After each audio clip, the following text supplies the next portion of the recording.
And church, here's where Jesus walking on the water becomes so important.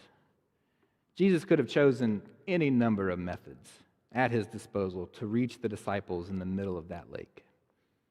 He chose to do the impossible, to walk on the water to them in the midst of the wind and waves, probably knowing it would terrify them. And I believe this morning he chose this method as a counterbalance to the Matthew 8 story where he calmed the wind and waves.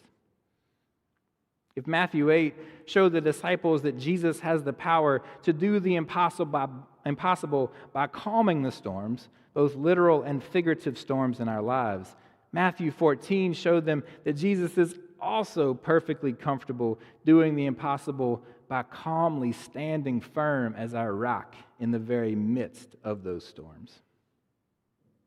Throughout Scripture, the Spirit of God often hovers in places that are chaotic and turbulent. God's presence and ability to do the miraculous isn't limited to places that are calm or safe or have gotten better or okay from our human perspective. God is fine existing in the messy, in the not yet.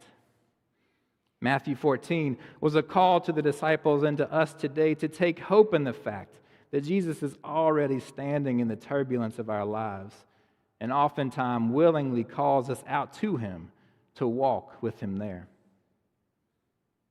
This is the faith component Peter was missing.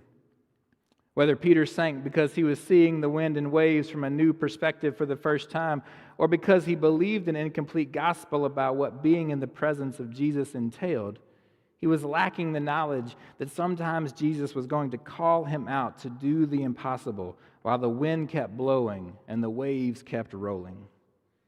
He and the rest of the disciples were going to have to learn how to keep walking the impossible even when things weren't glassy calm.